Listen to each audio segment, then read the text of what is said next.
A busca por novas maneiras de conquistar uma melhor autoimagem é uma batalha constante. Diante dessa realidade, conhecer as cirurgias de contorno corporal pode ser de grande relevância para você. Por isso, meu convidado de hoje é o cirurgião plástico, Dr. Rodrigo Souto. É um prazer, Dr. Rodrigo, tê-lo aqui. Ô Mirella, o prazer é todo meu. Estou muito feliz pelo convite e estar aqui para a gente conversar um pouquinho sobre esse mundo vasto, né, da cirurgia plástica. Exatamente. E eu estou com algumas dúvidas, porque eu estava conversando antes nos bastidores, né? A gente trocando figurinhas. E assim, todo mundo quer ter aquele corpo maravilhoso, aquele corpo da blogueira. E contorno corporal hoje é algo desejado, né?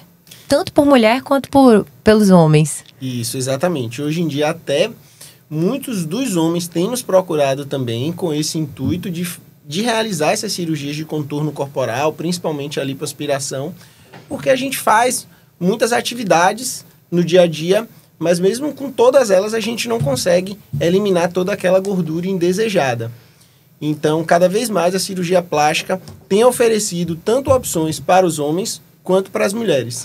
E a cirurgia de contorno corporal, qual a diferença das outras, né, em relação à cirurgia plástica? Então, nas cirurgias de contorno corporal, que a gente chama, são todo aquele grupo de cirurgias que visam melhorar essa estética. Então, vai desde a abdominoplastia, mini abdominoplastia, lipoaspiração, lipoescultura, lipoenxertia. Então, é um leque de procedimentos que a gente oferece de acordo com as demandas do paciente. Pode ser tanto na região do tronco, como eu já falei, glúteos, perna, braços, tudo isso visando diminuir aquela flacidez, diminuir a gordura da região. E tem várias tecnologias também que lançaram mão agora, né, vocês? E essas tecnologias são associadas? Isso. Cada vez mais a gente busca o melhor resultado. Então, essas tecnologias buscam principalmente a gente tratar a flacidez da pele que sobra depois de uma lipoaspiração. Então, tecnologias como o argoplasma, o Vaser, o Traformer, todos eles a gente utiliza, caso seja desejo também da paciente, caso tenha indicação, para melhorar essa flacidez de pele que sobra, né? Uhum. Quando a paciente faz aquela lipoaspiração, às vezes a gente tira muita gordura e, passado uma certa idade, a retração de pele, a retração do colágeno que a paciente tem, já não é tão boa quanto de pacientes mais jovens. Então, a gente precisa, sim, utilizar essas tecnologias para melhorar o contorno corporal. Como é lidar com o desejo das pacientes, o sonho? Porque chegar lá e falar, ai, doutor Rodrigo, eu quero fazer, eu não consigo usar biquíni, eu não consigo ir pra praia, eu tenho vergonha do meu braço, sei lá, daquela gordurinha na cintura. Como é lidar com isso, doutor Rodrigo? Então, cada vez mais a gente é bombardeado nas redes sociais.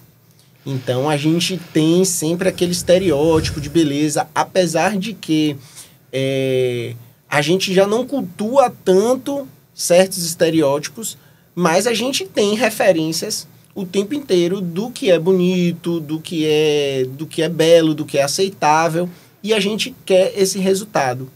Muitas vezes, alguns desses resultados não são reais para determinadas pacientes. Aí a gente tem que ser bem claro para isso, com a paciente durante a consulta. Então, eu gosto de ser bem realista, bem pé no chão para a paciente dizer, ó, isso a gente consegue fazer, isso a gente não consegue. E a cirurgia plástica não faz milagre. A gente resolve, a gente melhora muita coisa, mas a paciente também tem que se dedicar. Não adianta uma paciente que não faz nada de atividade física, é uma paciente sedentária, que esteja acima do peso, achar que uma lipoaspiração, uma lipo HD vai ser indicada para ela e vai resolver o problema dela e vai dar os gominhos que ela tanto sonha, que ela vê naquelas blogueiras, que ela vê no Instagram, nas redes sociais. Então, eu gosto de ser muito pé no chão para a paciente, entregar sempre o melhor resultado para aquele caso, mas ela tem que ter ciência também do que é possível fazer com o corpo dela e que ela vai precisar fazer também para manter aquele resultado. Sim, é isso que eu queria falar. Uma paciente chega lá, a maturidade conta muito, né? Na hora de fazer uma cirurgia. O antes você conversa, porque tem aquela que come McDonald's, que vou aproveitar para fazer uma plástica aqui e vou continuar aqui chutando o pau da barraca, né? Como é que funciona isso? É um pouco uma psicologia? Já chegou alguma paciente lá, assim? Conta um pouquinho pra gente. Já, e assim, é mais comum até do que a gente pensa, né? Porque, como eu disse, esse é um pensamento que todo mundo quer, aquele soninho da beleza, que vai dormir ali da cirurgia e já vai acordar linda, bela, pronta para ir para uma festa. Quem nunca, né, praia. gente? Quem nunca? Então, assim, precisa a paciente se dedicar, tanto antes da cirurgia quanto depois da cirurgia, para ela poder manter os resultados por mais tempo, né? Se é o que ela deseja. Não adianta achar que só a cirurgia plástica vai resolver 100% dos problemas. Uhum. E muitas vezes a gente trabalha como psicólogo mesmo na consulta, porque a gente precisa orientar a paciente, ela precisa se planejar numa série de fatores, organizar a vida dela para uma cirurgia plástica. Claro, eu tô perguntando isso porque tem pessoas que já me falaram, eu fui no cirurgião, marquei minha cirurgia pra semana que vem. Então, assim, às vezes a pessoa não tá no peso ideal, tem todo um processo, né? Isso. Não é fácil. Isso. Em alguns casos é possível, sim. É aquela paciente que já tem uma certa orientação, às vezes até já fez alguma cirurgia plástica antes, então ela sabe como funciona. Exatamente. Mas eu costumo dizer para minhas pacientes que ir para uma cirurgia não é igual a você ir para um salão de beleza, que você pensa assim, quero mudar meu visual. Então, precisa de fato ela se programar e ela entender que muitas dessas vezes ela vai passar sim por um procedimento cirúrgico que vai precisar que ela se dedique, ela programe e organize a sua vida, além de estar no seu melhor momento. Então, o corpo dela o corpo e a mente, entender que ela precisa estar preparada para aquela cirurgia. Porque muitas vezes a paciente acha que é uma coisa simples, tem cirurgia que a gente opera em 1h30, e o corpo dela precisa entender que depois, no seu pós-operatório, ela vai sentir um incômodo, ela vai ter alguma dor por conta do procedimento que ela se submeteu. Óbvio que com os remédios isso vai aliviar, mas ela tem que dar um descanso para o corpo dela, para ela poder se recuperar bem. E você tem problemas com isso? De a paciente ir pra festa, beber e não poder Eu costumo pegar muito no pé das minhas pacientes. Quanto a isso, às vezes a gente tem que até dar uma puxada de orelha. Muitas das minhas pacientes eu tenho em rede social, então eu acabo acompanhando também esse pós-operatório. É engraçado a gente ver isso, mas a maioria delas me escuta muito bem. Eu peço, se você quer, tudo é escolha. A minha parte com você, eu fiz na hora da cirurgia. O seu resultado final vai depender do seu cuidado no seu pós-operatório. Uhum. Com certeza, é importantíssimo. Tem aquela cirurgia de quebrar a costela, né? Várias pessoas estão falando. Como é que funciona? Você faz, quebra a costela, desloca a costela? Não entendo muito bem, mas queria que você desse uma noção pra gente aqui sobre isso. Tem muitas pacientes, para afinar a cintura, tem essa opção de você retirar a costela. Mas por quê? A costela é larga? Tem pacientes... Ou é gordura? Não entendo. É formato de tórax. Tem pacientes que têm um tórax mais largo e tórax mais estreitos. E isso vai ocasionar num contorno corporal. Sabe aquelas pacientes que a gente olha, que parece que tem aquele tronco mais barrilzinho? Por conta da formatação da caixa torácica. Então, em alguns casos, para afinar a cintura, é necessário fazer uma fratura ou até mesmo fazer a extração das últimas costelas, que são as costelas flutuantes. Praticamente, elas não têm tanta função, mas a função principal da caixa torácica é você proteger os órgãos internos, né? Então, é o ônus do bônus. Eu não pude deixar de fazer essa cara. Produção, sério? Que loucura. Mas vamos seguir, porque eu fiquei chocada. Vamos seguir. Então vamos lá, eu quero saber o seguinte. Eu vou para a consulta com o Dr. Rodrigo. Fiquei impactada. Voltando. Eu vou para a consulta com o Dr. Rodrigo. Primeira consulta, como funciona? Então, na primeira consulta, a gente costuma explicar bem. Eu gosto de dar uma aula para as pacientes sobre qual vai ser a cirurgia que ela está se propondo, né? Então, E você fala o ônus e o bônus, fala tudo. Sempre. Eu tento ser o mais claro com as pacientes. Geralmente, nessa primeira consulta, às vezes eu levo 1 hora ali para a paciente para poder exatamente ela ter ciência de todo o trajeto. Que a cirurgia plástica não é ela chegar na consulta, quero me operar, semana que vem, assim, e sair de lá bonita e depois eu já posso seguir minha vida normal.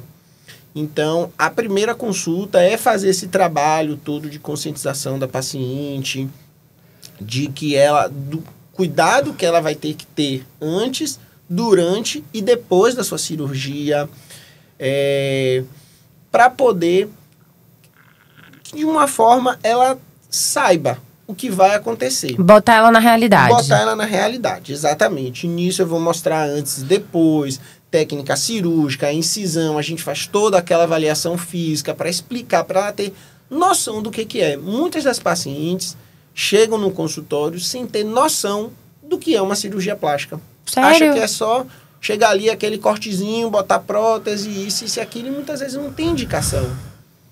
Normalmente dorme ou não precisa dormir quando é uma contorno corporal? 90% das pacientes dorme em casa. Dormem em casa. A gente começa as cirurgias de manhã, mais tardar no começozinho da tarde. No final da noite, elas já estão liberadas. No final da tarde, ela já está liberada para ir para casa. Cirurgias maiores, quando a gente associa muitas regiões do corpo que vão ser tratadas, aí sim a gente orienta que essa primeira noite ela durma. Claro. A lipo HD é para todo mundo? Não, com certeza não.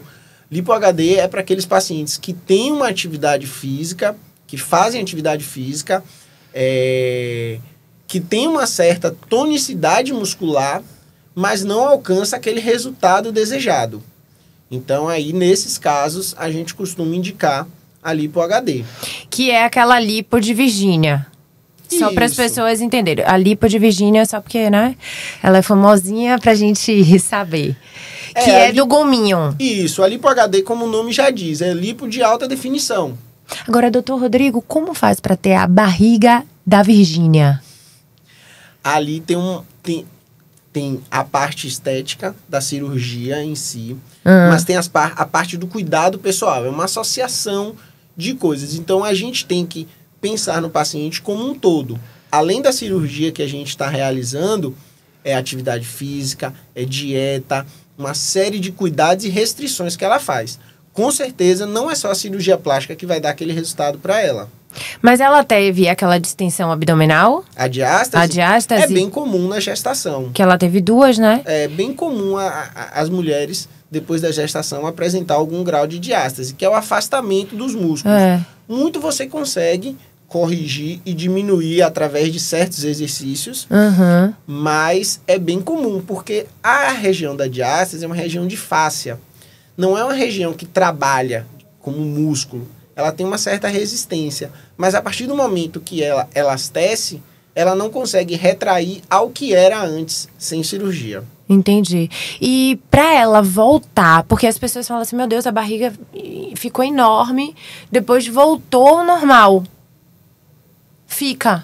Não sai. Fica. Depois da cirurgia, a tendência é ficar. Se ela manter os cuidados todos, a tendência depois da ficar. gravidez. Isso. Se ela faz atividade, se ela fizer alguma cirurgia depois, etc., pode ficar assim normalmente. Não tem problema, não. Não costuma então, não tem problema. Agora, então, o gordinho não tem condições de fazer uma lipo HD? Não, de hipótese nenhuma. A cirurgia plástica, principalmente a lipoaspiração, não é uma cirurgia que visa emagrecimento. Se o paciente está gordo e se enquadrando em certos critérios, ele tem que primeiro realizar talvez até mesmo uma cirurgia bariátrica, para depois a gente pensar em fazer uma cirurgia plástica corporal. de contorno corporal, exatamente. Claro. Porque não é o objetivo da cirurgia plástica. Não é o objetivo dele perder peso com a cirurgia plástica. O contorno corporal também entra ali por enxertia, né? Com certeza. Que é o do bumbum. Ou em outras áreas. Isso. Panturrilha. Muita gente acha que a gordura... A gente, na cirurgia plástica, diz que a gordura que a gente tira do corpo é o ouro líquido. Porque aquilo ali não tem valor. Você gasta, às vezes, fazendo preenchimentos com ácido hialurônico e tudo mais, e é um caro, né? Digamos assim. Claro. A gordura você tira de você, ou seja, é um produto seu, a chance de rejeição é baixa, porque é sua. Claro. E tá ali no seu corpo. Então você tá tirando de uma região que te incomoda e colocando, podendo colocar numa região que vai te dar um ganho, que vai te dar algo a mais. Então pode ser utilizado desde bumbum, como lábio, você pode fazer no rosto, com preenchimento de gordura em determinadas falhas que possa ter, na mama. Tem muitas técnicas hoje em dia que a gente utiliza de mamoplastia híbrida, que é o uso de uma prótese, às vezes até uma prótese menor, e melhora o contorno, marca mais o colo, aquela porção superior da mama, com gordura. Caramba, então, mas é difícil, né? A pessoa tem que estar bem acima do peso? Não. Você não precisa de muita gordura, não? Não. Por incrível que pareça, óbvio, que quanto mais gordura a gente precisar, mais gordura a gente tem que tirar. Mas todo mundo, naturalmente, tem seus depósitos de gordura. Então, tem regiões boas e a gente consegue tirar. Uma das melhores gorduras que a gente tira, às vezes é até mesmo do joelho. Paciente muito magrinha. Na região lateral do joelho, a gente costuma tirar uma gordura que é de excelente qualidade, assim, que a gente fala. Agora vamos falar do tabu, né, de toda a cirurgia, que é a anestesia. As pessoas falam, vai ser anestesia geral. Cuidado! Como é que funciona isso? Então, hoje a gente tem uma equipe, a grande maioria dos anestesistas que trabalham com a gente, né, nas clínicas de cirurgia plástica, eles já são quase que especialistas nisso. Em 90% dos casos, a anestesia que a gente costuma optar nelas é a raquianestesia, que é aquela na coluna. Na coluna ou a peridural, associada a uma sedação. É a que dá quando você vai parir, né? Isso. Só que ali você tem diferentes alturas de anestesia conforme a área que você quer anestesiar. Entendi. Então, por exemplo, quando você quer fazer uma cirurgia na mama, a anestesia tende a ser mais alta. A gente diz que é na região torácica.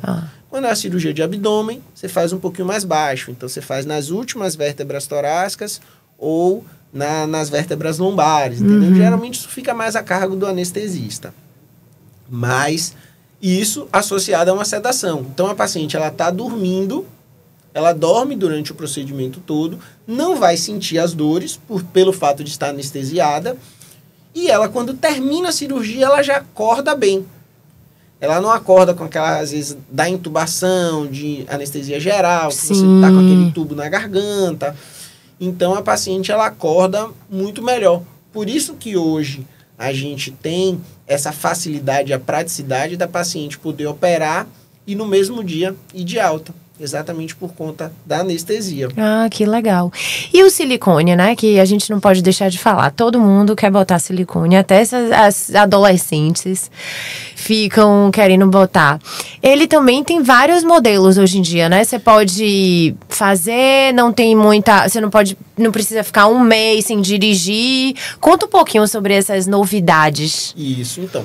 Silicone, assim, a gente hoje tem um desenvolvimento muito grande nesse mercado. Então, as próteses de silicone se desenvolveram ao longo do tempo, desde que eles surgiram.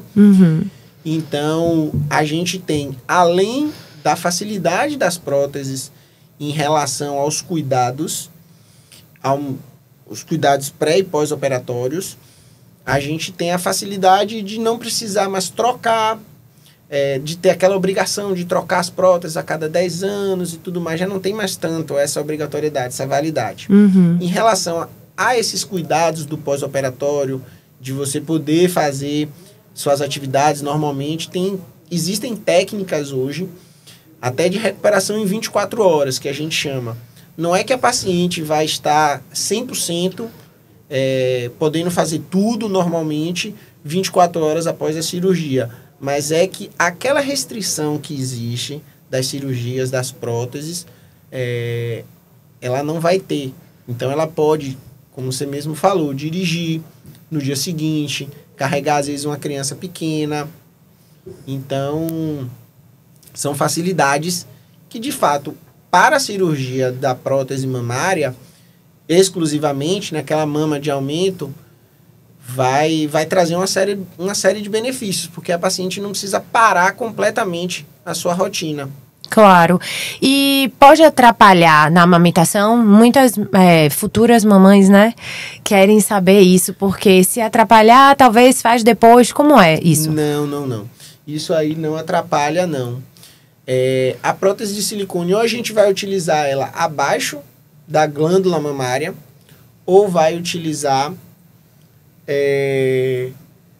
abaixo do músculo. Então, isso não vai trazer tanta repercussão para a questão da amamentação. O que eu geralmente costumo conversar com as pacientes é que elas têm que ter ciência que em todo momento em que ela esteja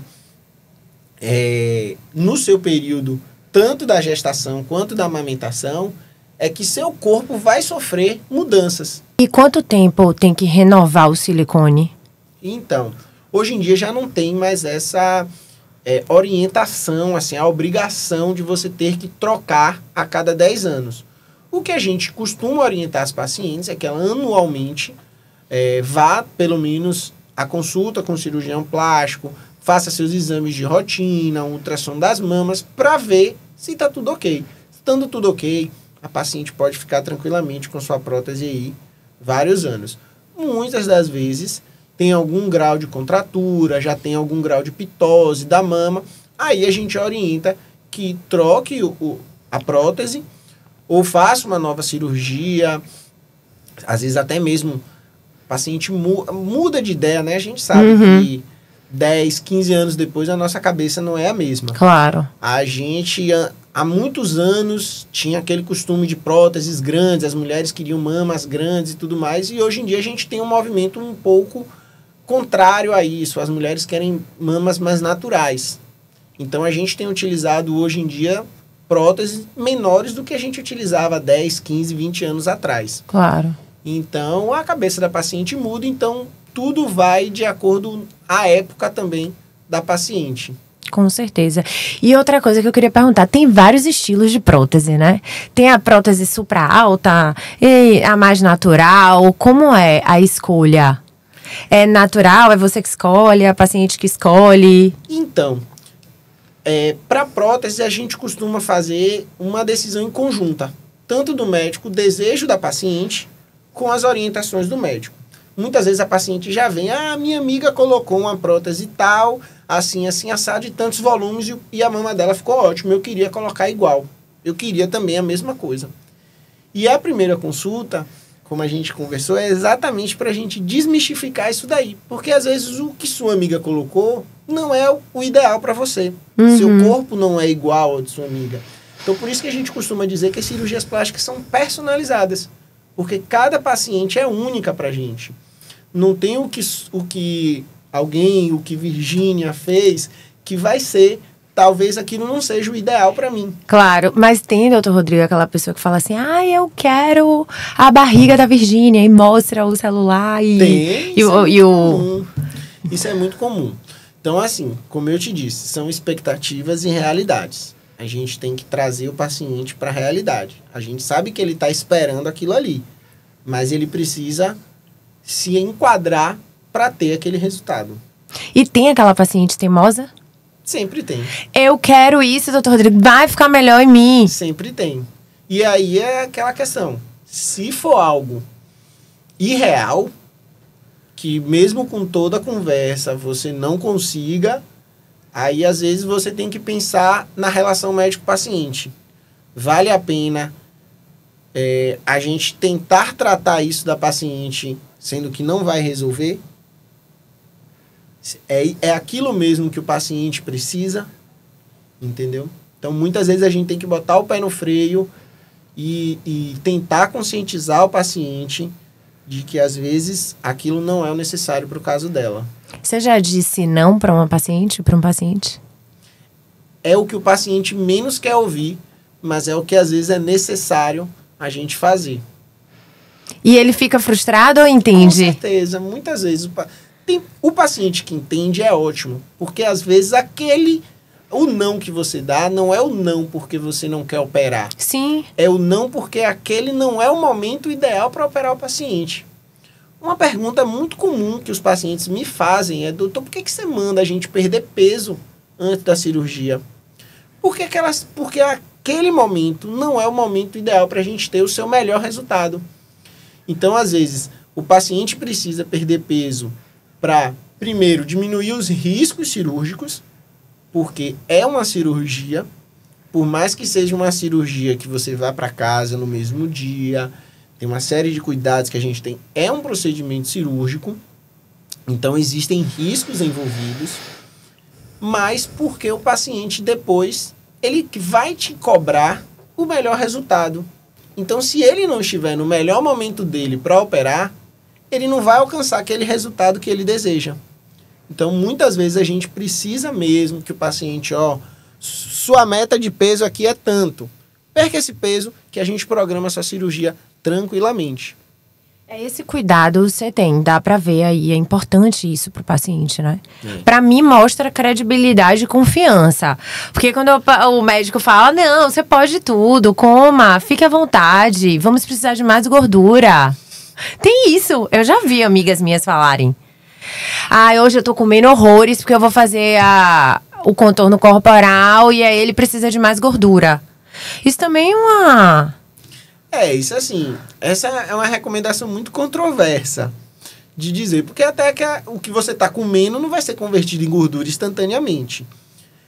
Já aconteceu em pacientes, quando a gente faz uma parte mais reconstrutora da cirurgia, principalmente a reconstrução de mama, pacientes oncológicas, de fato, pacientes bem magrinhas, consumidas tanto pela doença ou até mesmo pelo próprio estereótipo da paciente, o próprio biotipo da paciente, de serem mais magras. E aí a gente fala, pode exagerar, pode soltar o pé para engordar, claro. Porque a gente precisa, é aquela paciente muito magra e que a gente precisa de gordura. Mas não, eu particularmente e diversos colegas, a gente tem um pensamento contrário, exatamente de perca o máximo de peso que você puder e a minha parte na cirurgia pode deixar que eu resolvo. Claro, eu me garanto. Legal, muito legal. E sobre teve um fato assim inusitado na consulta, em alguma consulta sua? Que foi assim... A gente tem um monte de história pra contar. Conta aí uma aí pra gente ou rir ou chorar. Mas chorar de alegria, né? De emoção. Não, assim... Graças a Deus, minhas pacientes são muito gratas pelo resultado e até por conta de todo esse tratamento que a gente faz... no pré e no pós-operatório, a assistência toda que a gente faz para os pacientes. Então, já aconteceu o caso da paciente voltar nas primeiras consultas para mim, bem fechadas. Ela chegava sem muita expressão e eu ficava sem entender se a paciente estava gostando ou não do resultado, mas que depois ela me confessou que estava amando o resultado, mas não queria dar o braço a torcer no primeiro retorno. Isso me deixava... aí deve ser signo de escorpião. Com ascendente em Áries. Essa daí me deixou, num primeiro momento, assim, poxa, porque o resultado dela tá fantástico. O que é que e tá ela enfesada. E ela enfesada. Eu tive pacientes muito gratas durante todo o procedimento, todo o processo. Às vezes aquela paciente que abre algum pontinho e que mesmo assim você vê que a energia é contagiante e ela tá sempre bem. Não, doutor, vai dar tudo certo. Eu sei, confio no senhor, sabe? Então isso assim, toda essa troca com as pacientes é muito legal, é muito importante. E eu gosto de estar do lado das pacientes. Como eu falei mais cedo, muitas dessas pacientes eu acabo seguindo nas redes sociais, então acabo acompanhando a vida. Claro. E vejo a transformação que a cirurgia fez. Às vezes é aquela paciente que não ia tanto na academia, que não fazia tanta atividade física, e depois que fez a cirurgia, ela acabava se dedicando. Um fato inusitado, agora que você perguntou, que eu lembrei. Brasil, bora! Que acontece, muito comum. Tanto da paciente que opera a mama ou opera o abdômen.